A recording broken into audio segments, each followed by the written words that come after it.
Bonjour à tous et bienvenue dans ce nouveau numéro de Japan Expo Talk.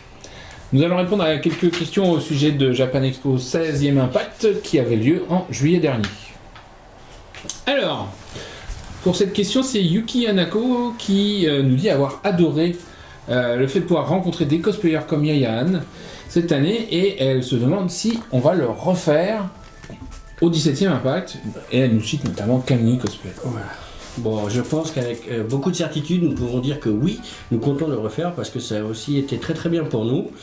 Et compte tenu des retours extrêmement positifs qu'on a eu du public, il n'y a pas de raison que ça s'arrête. Tout à fait.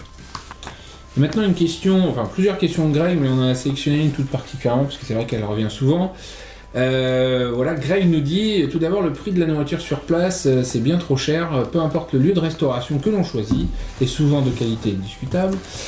De même pour les boissons, une canette de coca pour plus de 2,50€, c'est pas possible. Que comptez-vous faire pour revoir ces tarifs? En parler avec ceux qui viennent aussi, c'est une critique que j'ai souvent sur le salon et on est d'accord, on le voit souvent. Ça pour le coup, on le lit nous aussi très très souvent sur le salon. Malheureusement, il faut savoir que la restauration est contrôlée par des concessions exclusives et du coup, ils sont totalement libres de fixer leur prix et nous n'avons absolument aucun mot à dire. Concession exclusive, ça veut même dire qu'en fait, pour avoir quelqu'un qui vend de la nourriture à il faut passer par eux. Il faut qu'il soit accepté par ce. Voilà, il faut qu'il soit validé. Donc nous n'avons vraiment pas notre mot à dire. C'est pas faute de nous battre tous les ans pour essayer de contrôler les prix parce que ça vous fait à peu près aussi peu plaisir à vous qu'à nous. Donc on est sur la même longueur d'onde. Voilà, et là où nous on intervient, c'est justement en essayant de pousser de la nourriture japonaise, parce que les emplacements sont pas infinis, donc voilà. Même si c'est cher, on préfère que vous mangez de la bonne nourriture japonaise. Et après, il faut bien voir que malgré tout, construire un restaurant éphémère, ça a des coûts, donc ça se répercute d'une certaine manière. Et ils ont très peu de temps pour faire leur chiffre d'affaires. C'est-à-dire que s'ils réussissent pas à amortir la construction de leur restaurant sur les 4 jours du festival, ils sont dedans et ils ne reviendront pas. Donc on a préféré privilégier la qualité de la nourriture au prix aussi. Et si vous voulez voir de la culture, la gastronomie japonaise de manière gratuite, il y avait cette année l'espace Washoku. On pouvait même goûter les plats qui étaient faits par les chefs. Donc, un message de Amandine qui était détentrice d'un billet premium et qui nous fait part d'un petit bémol cette année. Il n'y avait pas de vidage de salon, c'est une Karasu et ça lui a porté préjudice. Alors que ce soit pour les premium ou autres, c'est vrai que cette année on a décidé d'enlever les vidages pour les concerts, puisque à l'idée de se calquer sur un festival de rock ou un festival de musique en général, on a voulu enchaîner les concerts.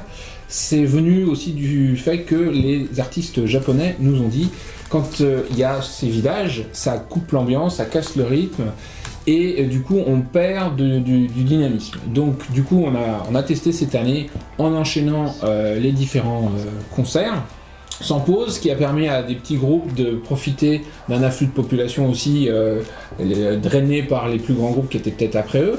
Donc c'était vraiment une ambiance plus proche du festival musique comme on le voulait. Par contre, ce qui est sûr, c'est que par exemple pour les billets premium, Amandine nous parlait des carrés. Bon bah là on a fait un essai, c'est pas satisfaisant, donc on va réfléchir à des moyens d'améliorer ça. Et n'hésitez pas à commenter en dessous en nous donnant votre avis et vos idées. Voilà, on est ouvert à toute suggestion. Au contraire. Donc une question de Philippe qui lui remonte à 2009 et qui se souvient qu'à cette époque-là on avait annoncé la venue de Takahiro Kimura qui a travaillé sur Code Geass et que malheureusement après son annonce il avait annulé sa venue et il se demande si il y a une chance qu'on le voit un jour. Eh bien nous l'espérons. Très clairement, et il a annulé sa venue, mais malgré tout il est toujours dans notre wishlist. Donc si un jour son planning et les opportunités se présentent, on espère pouvoir l'accueillir à Japan Expo.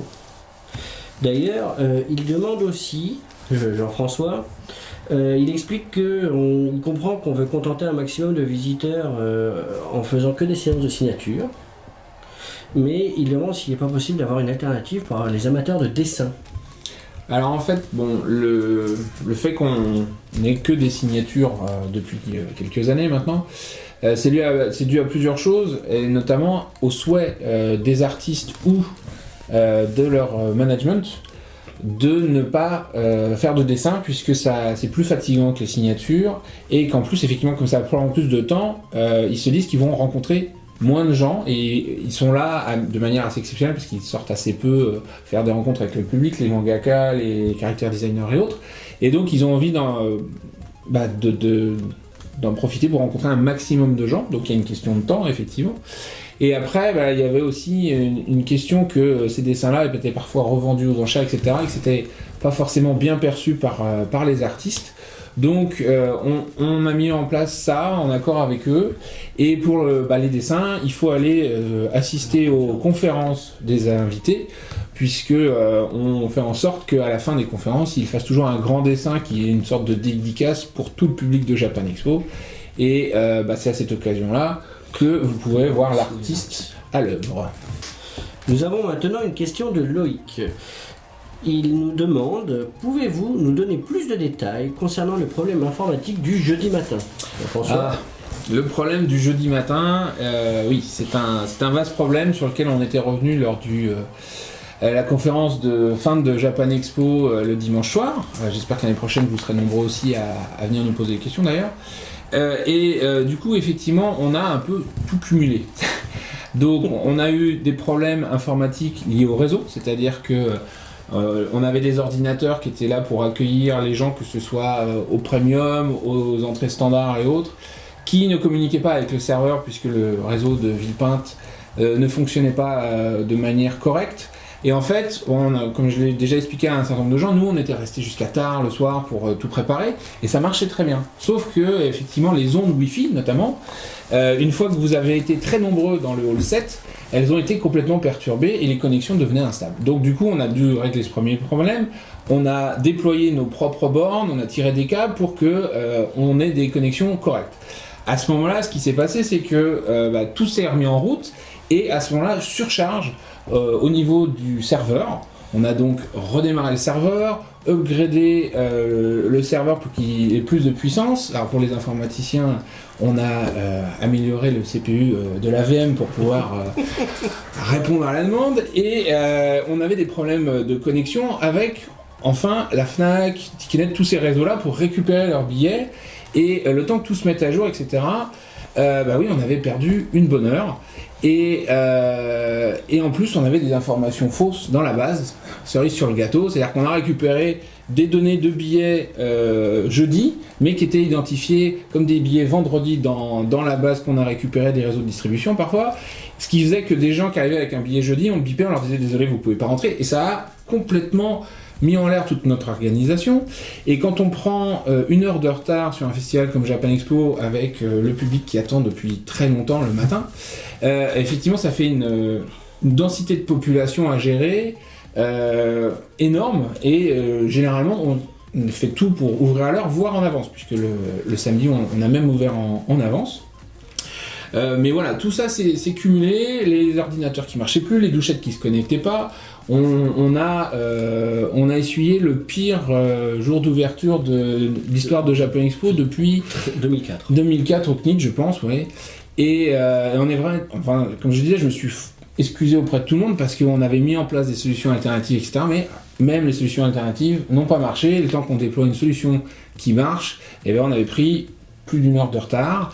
Le lendemain, c'était réglé. Je pense qu'à l'ouverture, que ce soit vendredi, samedi ou dimanche, tout s'est passé de manière nickel et personne peut dire être rentré en retard. Voilà. Mais c'est vrai que le jeudi, ça a été cauchemardesque. Rien ne voulait marcher, que ce soit les premium ou les billets standards, ou même les accréditations presse et professionnelles. Rien ne fonctionnait du tout, et principalement à la base pour des problèmes de réseau et de serveur. On a corrigé, donc on sait comment gérer ça pour les prochaines années, puisqu'on l'a géré les 3 jours d'après. On est à l'abri de rien, mais la bonne nouvelle, c'est que normalement, on a toutes les solutions. Voilà, et il faut bien voir que le problème, c'est que quand on teste l'informatique, il y a aussi une question de volumétrie, de plein de choses comme ça qu'on ne peut pas voir en dehors des conditions réelles. Et là, le système avait été amélioré pour que vous rentriez plus vite. Le jeudi matin, ça n'a pas marché. On en est vraiment désolé. Par contre, à partir du vendredi, vous pouvez constater que ça fonctionnait. Et on a des idées pour améliorer les choses qu'on va tester notamment à Japan Expo Sud et qu'on mettra en place sur Paris pour que vous puissiez rentrer sans 7 heures de retard qui nous a vraiment tous fortement déplu. Une question de Charlotte, une question qu'on a vue de nombreuses fois également. Charlotte nous dit: bonjour à vous et merci d'organiser cet événement exceptionnel qu'est Japan Expo. Merci Charlotte. J'avais juste une question par rapport aux dates de Japan Expo 2016, les fameuses dates, puisque ça aura lieu du 7 au 10 juillet 2016. Pourquoi ne pas avoir privilégié la semaine d'avant plutôt que la semaine de la finale de la Coupe d'Europe de football qui a lieu le dimanche? Il va être très difficile pour nous d'avoir des hôtels à prix abordables. Alors, il faut savoir que Japan Expo, traditionnellement, ça a lieu le premier week-end des vacances. Donc nous suivons les calendriers du ministère de l'Éducation et il se trouve que cette année, ça tombe sur ce week-end-là. Donc Japan Expo a bien lieu, comme d'habitude, le premier week-end des vacances, et là, du 7 au 10 juillet.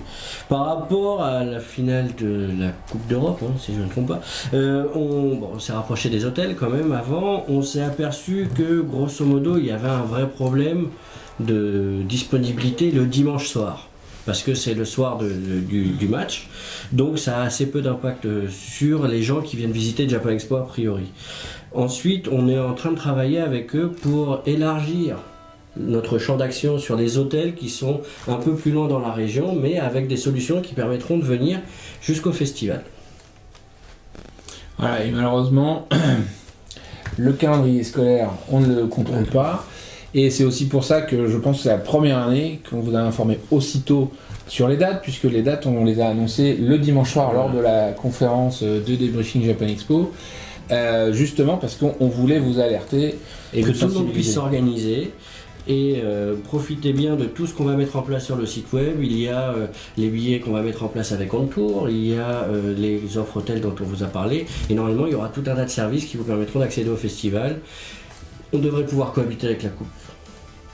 Et donc par rapport à la semaine d'avant, c'était pas possible de ne pas être pendant les vacances scolaires, puisqu'on a quand même un public qui est fortement concerné par ça. C'est majoritairement des 15-25 ans, que vous soyez au lycée, au collège, ou même parfois en fac. C'est vrai que pour nous c'est important d'être après, parce que sinon ils vont vous planifier des rattrapages, des oraux et tout ce genre de choses pendant Japan Expo, et vous ne serez pas content parce que vous ne pouvez pas venir. Pas en profiter. Donc la semaine d'avant, de toute façon, on aurait eu des demi-finales ou des quarts de finale ou je ne sais quoi, ça aurait été aussi problématique. On a survécu à des Coupes du Monde, on survivra à des Coupes d'Europe, et on espère que vous allez pouvoir trouver des dispositions. On vous prévient tôt. Bon courage à tous. Et suivez bien le site web pour toutes les informations. Et bien voilà, c'est fini. Merci beaucoup d'avoir suivi ce Japan Expo Talk.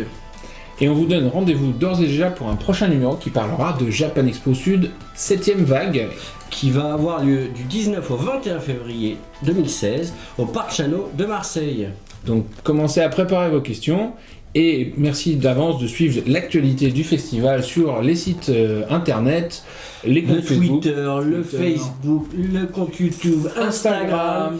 Vous avez tous les moyens de suivre toutes les informations des festivals. Arigato. À bientôt. À bientôt.